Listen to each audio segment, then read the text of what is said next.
Golden diamond light weight ఆభరణాలు వందల రకాల డిజైన్స్ ఏవైనా సరే ధర మాత్రం ఒకటే. వెగా జ్యువెలర్స్, వెళ్ళలేని వైభోగం, తరుగులేని నమ్మకం. కానీ ఆ సిచ్యువేషన్ చూసినప్పుడు అనిపించిందా అంటే మిలిటరీ రైట్ చాయిస్ నాకు అంటే మీకే కదా అందరికి అనిపిస్తుంది కదా ఆ టైంలో? లేదండి, ఎప్పుడు ఏం జరుగుతుందో తెలియదు, ఫ్యామిలీస్ అన్ని డిపెండ్ అయ్యి మీరు అలా ఉంటాయి. అనుకుంటే ఆ సినిమాలో కూడా పిల్లనిచ్చే వాళ్ళు కూడా మిలిటరీ అంటే వద్దు అని, అంటే ఎప్పుడు చనిపోతారో కూడా తెలియదు కదా, మళ్ళీ నువ్వు తర్వాత వీడియోగా నేను చూడలేను చిన్న ఏజ్ లో అన్నట్టు, అంటే ఒక ఫాదర్ ఎమోషన్స్ ని కూడా బాగా చూపించారు. చూడండి, నేను ఎప్పుడు చెప్పేది ఏంటి అంటే మీ జీవితంలో మీ దగ్గరికి ఖచ్చితంగా వచ్చే విషయం ఏంటి? చావే. చావే. మీరు దాని గురించి ఎందుకు భయపడాలి? Hmm. మీరు ఏమన్నా తప్పు చేస్తున్నారా? మీరు దేశం కోసం ఫైట్ చేస్తున్నారు. చావు అనేది ఏ రోజైతే వచ్చిందో అది వస్తుంది. మీరు వద్దన్నా రావద్దన్నా రమ్మన్నా కానీ అది వస్తుంది. Hmm. మీరు కాలేజ్కి వెళ్తూ బైక్ మీద నుంచి కూడా పడిపోయి చనిపోవచ్చు మీ తలరాత రాసి పెట్టుంటే, అవునా కదా? సో మీరు దాని గురించి ఆలోచించి ఇంకా మరి అందరూ ఇలానే ఆలోచిస్తే ఇంక దేశాన్ని ఎవరు పట్టించుకుంటారు? Somebody have to go and stand there కదా.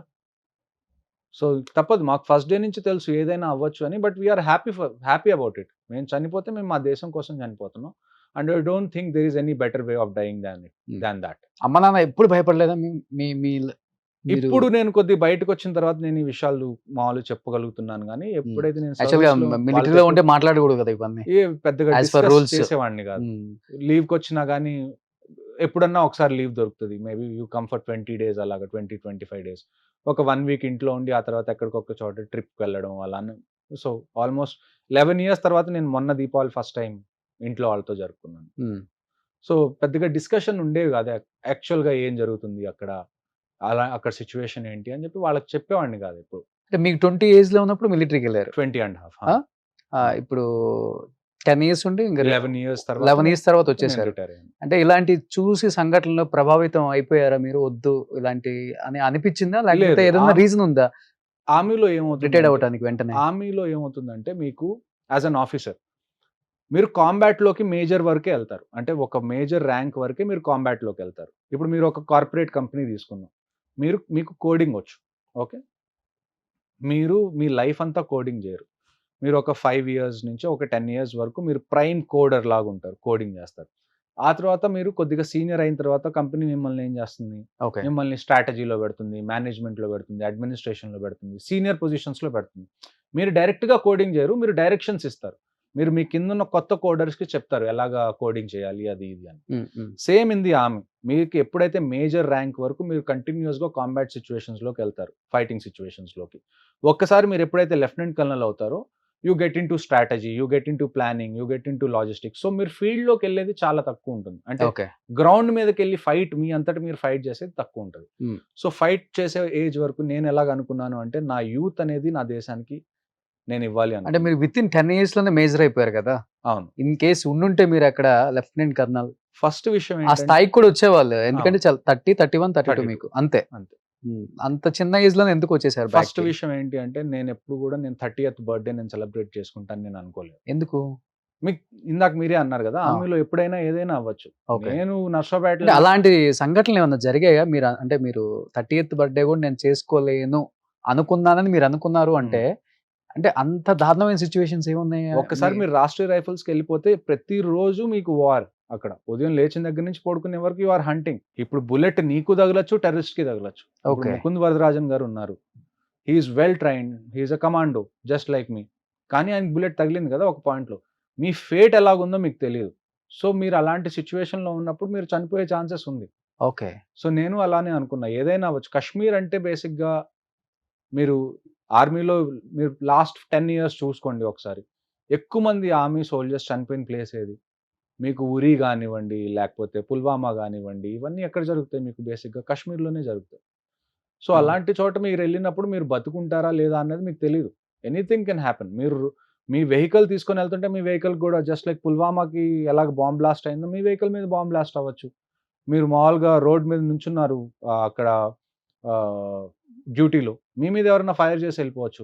మీ దగ్గర బుల్లెట్ ప్రూఫ్ జాకెట్ ఉంటుంది, మీ దగ్గర కూడా వెపన్ ఉంటుంది, కానీ యూ నెవర్ నో ఫేట్ అనేది ఎలాగుందో మీకు తెలియదు.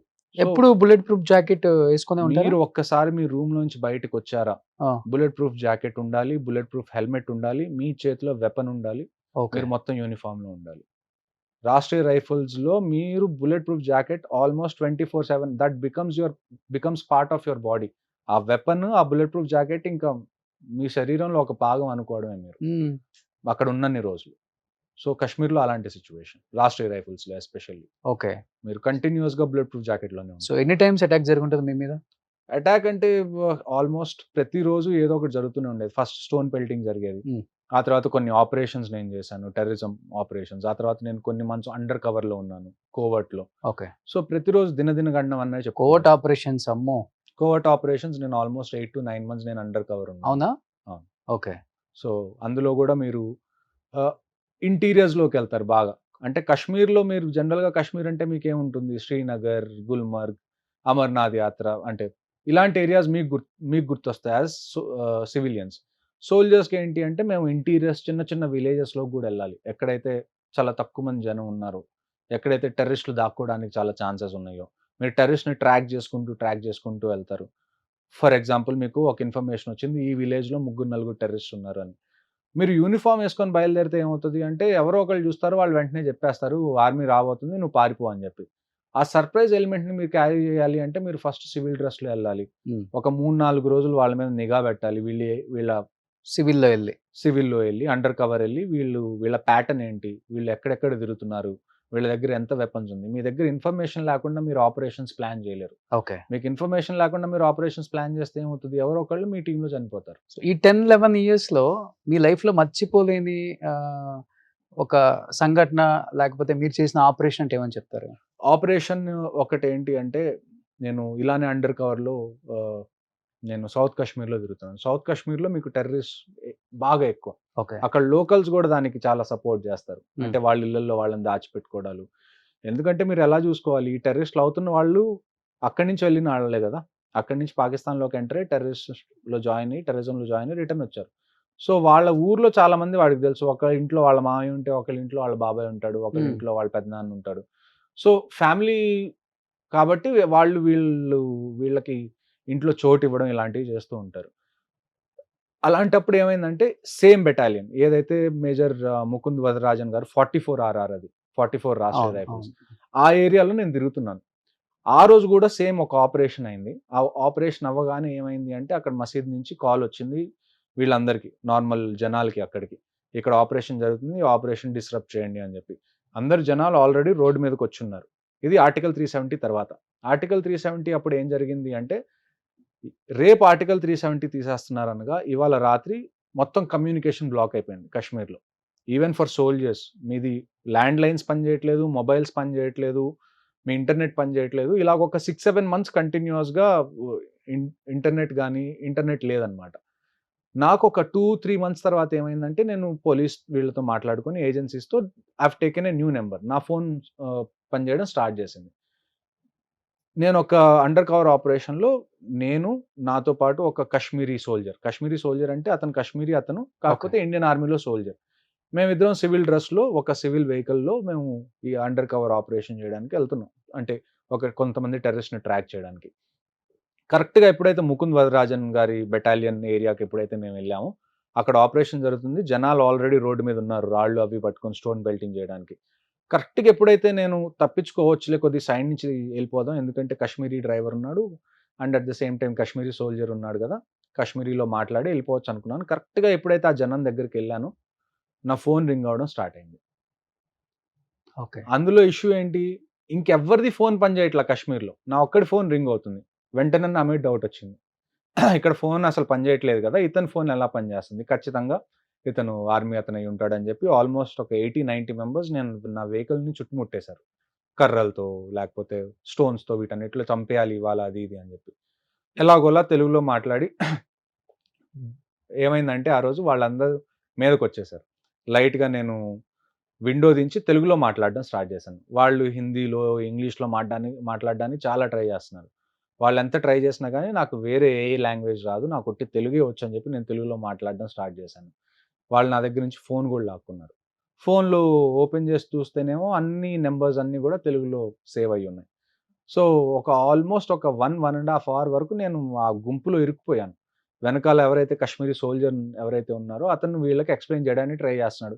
ఇతను సౌత్ నుంచి టూరిస్ట్, ఇప్పుడు టూరిస్ట్ చుట్టూ తిరగడానికి వచ్చాడు. మీడియా కూడా అతను పనిచేస్తాడు. 370 తర్వాత కండిషన్స్ ఎలాగున్నాయో ఊరికొకసారి చూద్దాము. వాళ్ళ ఛానల్ కోసం అన్నట్టుగా వచ్చారు. ఇక్కడికొచ్చిన తర్వాత సెక్రటేరియట్‌లో మాట్లాడుకొని ఆయన ఫోన్ నంబర్ తీసుకున్నారు రీసెంట్‌గానే.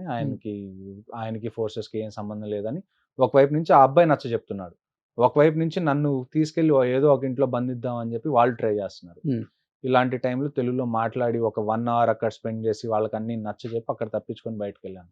దట్ ఈస్ ఆల్‌మోస్ట్ అంటే మిగతా ఆపరేషన్స్‌లో ఏంటి అంటే నా దగ్గర వెపన్ ఉంది కాబట్టి I am always on the upper hand. Under cover ఆపరేషన్స్‌లో ఏమవుతది అంటే you are not on the upper hand. ఏదైతే క్రౌడ్ ఉందో ఆ crowd upper hand. Okay. So అలాంటి టైంలో సేమ్ సినిమాలో చూపించినట్టే. అలాంటి టైంలో మీరు దాన్నేమంటారు కొద్దిగా చాకచక్యంగా వెళ్ళాలి. లేకపోతే మీరు బతకడం కష్టం. ఓకే. సో ఇలాంటి సిట్యుయేషన్స్ చాలా ఉంటాయి. ప్రతి ఒక్కళ్ళు ఫేస్ చేస్తారు. ఎవరైతే ఆ రాష్ట్రీయ రైఫిల్స్‌లో ఉన్న ప్రతి ఒక్కళ్ళు, ప్రతి ఒక్క ఆఫీసర్ ఇలాంటి సిట్యుయేషన్ ఫేస్ చేసే ఉంటారు వాళ్ళ లైఫ్‌లో. ఓకే. సో ఇది చాలా కామన్ అక్కడ. సుమన్ టీవీలో మీ పర్సనల్ అండ్ బిజినెస్ ప్రమోషన్స్ కోసం కింది నెంబర్కి కాంటాక్ట్ చేయండి.